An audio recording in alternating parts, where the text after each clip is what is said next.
president, and the only way to override that is through a massive political revolution at the ballot box. Which a massive political revolution at the ballot box. Said the person who supports this two-state solution. Said the person who still believes that Bernie Sanders is great and praised Biden multiple times. Political revolution. We had enough of your grift. You're not tricking us anymore. You guys tricked us because RBN did not exist. We are here. We are your biggest nightmare because we will not allow you to trick working class people with you hijacking our language.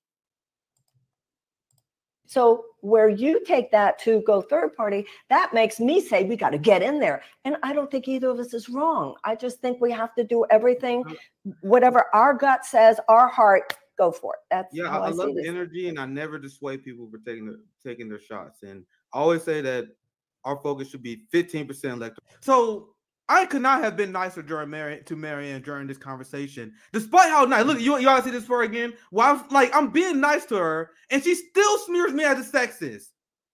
Still smears me as a sexist later. You guys want to hear how nice I am to her again? That says our heart, go for it. That's how I love the energy, and I never dissuade people for taking their shots. And I always say that our focus should be 15% electoral politics, not that much. That 15% is organizing for stuff like reparations and class wins. I have a theory. I'm not sure if I'm 100% right, like we all say, but I have a theory that, especially with, as you said, Black Caucus, Democratic Party, you got all these neoliberals that are against reparations. There is no way that as a Black community, we are getting what we want politically through the two-party duopoly. We are 13% of the population, and both parties wedged that. They wedged that against us. And we voted for the Democratic Party at a 90% rate every single year. So they don't even run on our issues. Everyone else get their issues except ours. Yeah. The only theory I have of change in terms of electoral politics, which I wouldn't put that much stock in, the only theory of change that makes sense to me is as Black people and our allies, we form third parties, and then we force the politicians to carve that support. So if you lose an election as a Democrat because you lost the Black vote, I guess the next candidate has to run on reparations then, right? So that's why third parties have to be a leveraging tool of our community who gets nothing. Under the Biden administration right now, Black Americans are weak. Our community has been destroyed. The police is stronger than ever. We get nothing.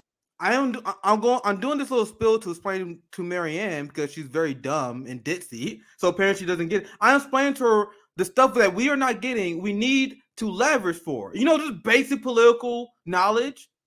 And I explained to her because she's a white, rich, liberal woman who obviously had no contact with the Black working class. I am telling her the Democratic blue cities, our ruling class, has sold us out. And it seems like, and I have to explain this part to her again, because it seems like she don't understand the gravity of the situation. It seems like Marianne and the entire professional managerial class do not understand the gravity of the situation. So I use that strategy to just show her how she honestly being serious, even with her advocacy of reparations. She's like, oh, I'm for reparations, but then she doesn't endorse the Democratic Party where there is zero chance of that happening. I've been telling my ADOS, my reparations brothers and sisters, I'm like, bro, unless you embrace a Marxist approach, you guys are just tweeting reparations for clout. If you're a capitalist for reparations, that's not going to work. We need a Marxist framework to accomplish that because we will never get through electoral politics. So I just had to explain this to Marianne.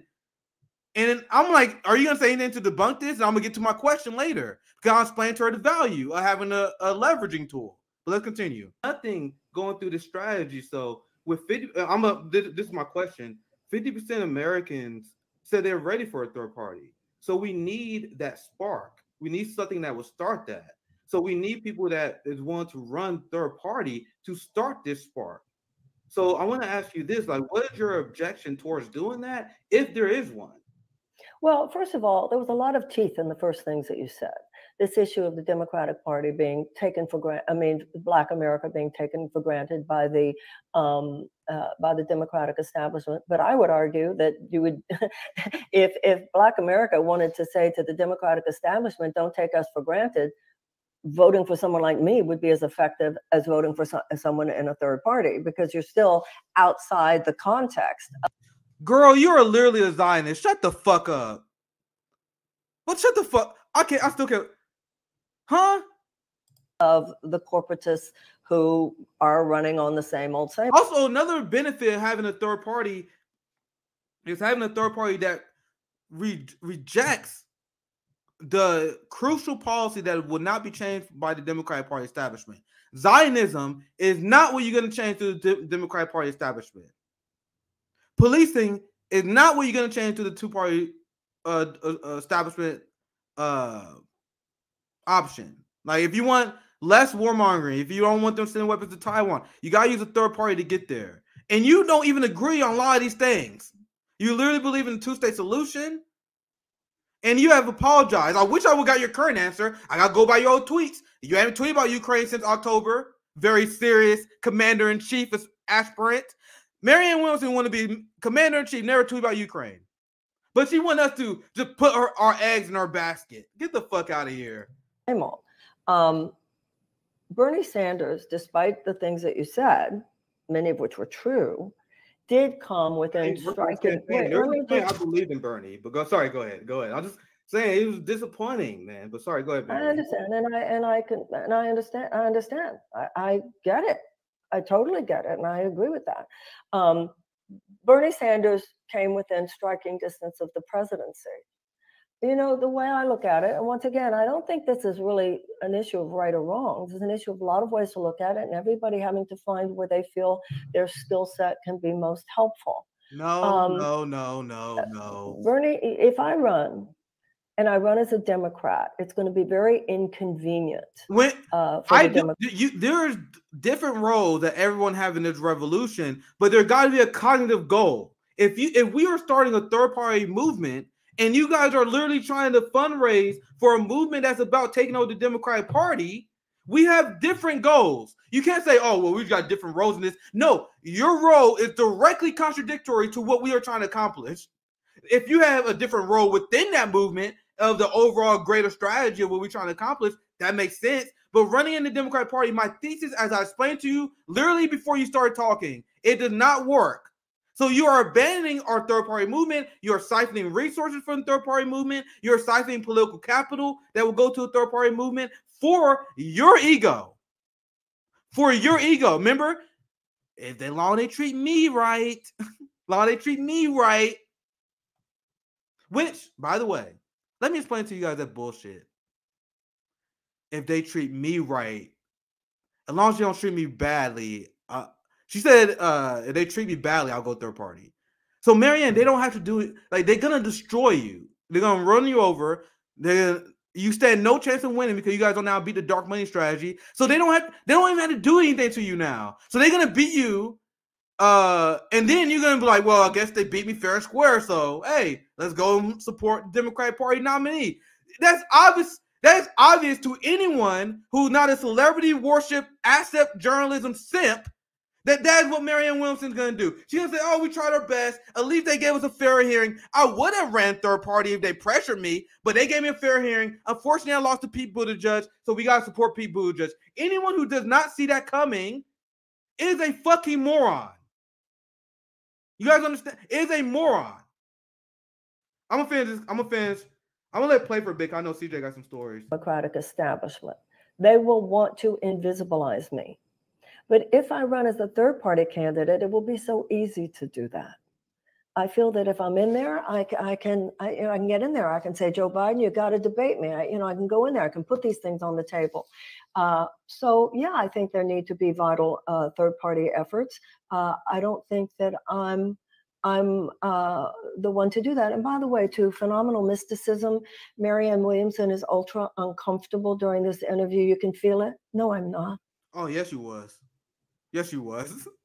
I just want to jump in really quick and say, why not? Like, I've kind of changed the focus, at least like on my show, to focus more so on local politics, because in reference to the progressive policies and progressive issues, I've seen them pass on the local level. So I'm kind of fortunate. Right. I'm in Massachusetts. We've passed a lot of these things, the $15 minimum wage, the wealth tax. We've already passed a lot of those issues, but I've also seen red states pass those issues as well, Marianne, like Kansas with the abortion thing recently. That's where ground zero is now.